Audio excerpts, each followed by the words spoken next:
Olá, meus amigos, minhas amigas, meu nome é Manuel Pessoa. Eu sou professor de Direito Civil e eu estou aqui para atuar como um facilitador para você. É que juntos nós iremos resolver as 12 provas de Direito Civil realizadas pelo CESP para o Exame de Ordem Nacional Unificado do OAB. Este tipo de prova foi iniciado em 2006. Uma vez que ocorrem 3 por ano, nós totalizamos então em 12 provas. Então, Manuel, você vai atuar como facilitador. Exatamente. Por que facilitador? Porque a sua aprovação, quem obtém é você. Emanuel, eu obtenho a minha própria aprovação, sim, é o seu esforço, é a sua dedicação, é o seu trabalho árduo, é o seu afinco. É apenas você que pode lhe levar aos seus próprios objetivos. Eu posso servir como uma espécie de guia, eu posso servir como um auxiliar, eu posso servir como um companheiro, como um amigo, que vai estar presente na tua jornada, que vai impedir que você tropece, que vai te puxar a mão quando você estiver cansado. Eu posso ser esta pessoa. Mas o esforço, a dedicação, esta tem que ser sua. E aí eu peço que você nunca, jamais se esqueça.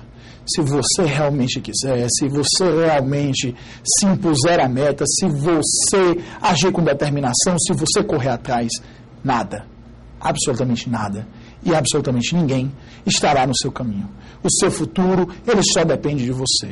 Então, meus amigos, agora vamos dar início a esse nosso estudo e vamos enfrentar uma questão pertinente à Lei de Introdução ao Código Civil.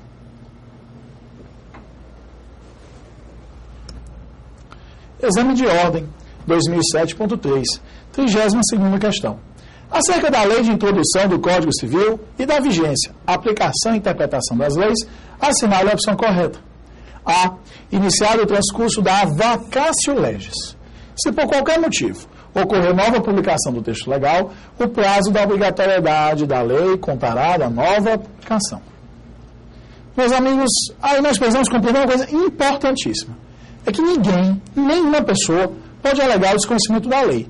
Como assim, Emanuel? Eu não posso alegar que pratiquei um ato porque não conhecia a lei? Infelizmente, não.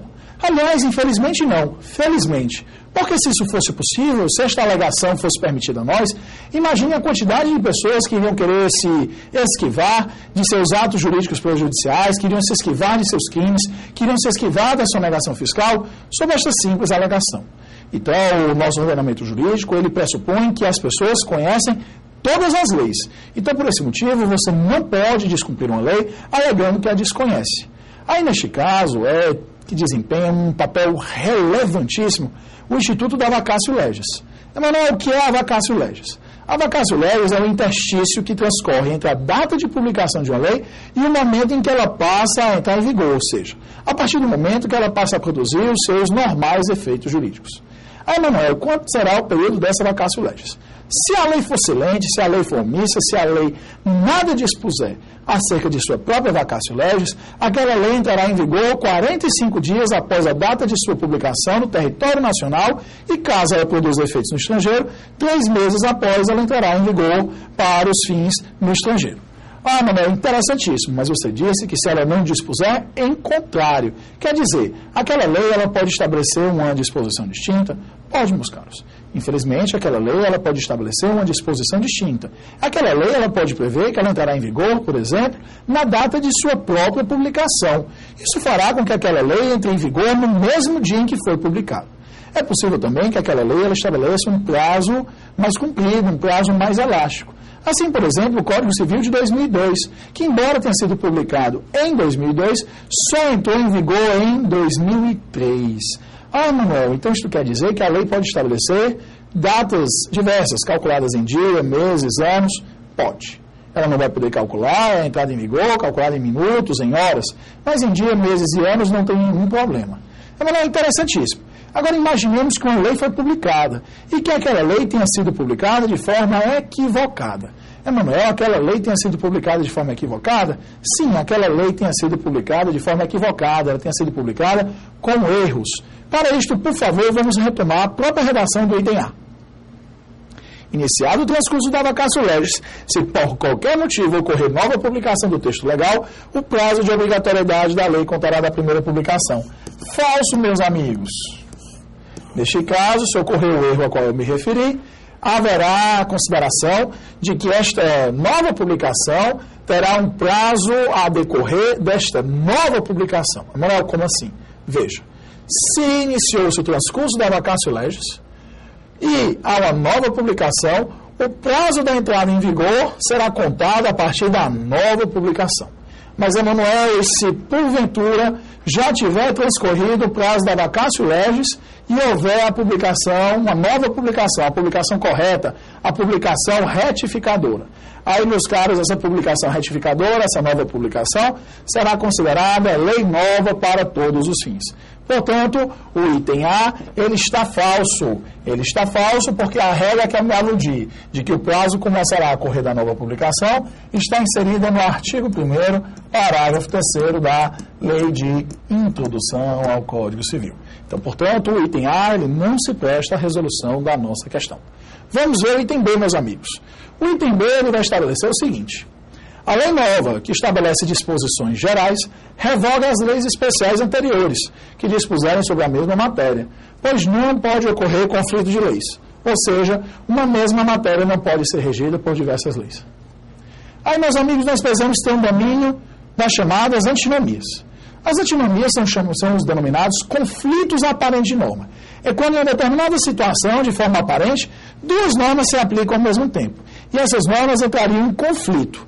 Esse conflito ele seria solucionado pelas regras de antinomia previstas por Norberto Bobbio, que seria o critério da hierarquia, quer dizer, a lei de hierarquia superior prevalece sobre a de hierarquia inferior, seria o critério da cronologia, no sentido de que a lei mais recente ela prevalece sobre a lei mais antiga, e o critério da especificidade, que diria que a lei específica ela prevalece sobre a lei genérica. Mas o fato é que, se você for consultar o artigo 2º, parágrafo 2º da Lei de Introdução ao Código Civil, lá vai estar claríssimo que uma lei nova, geral, que traga disposições especiais a par das já existentes, não revoga essa lei especial anterior.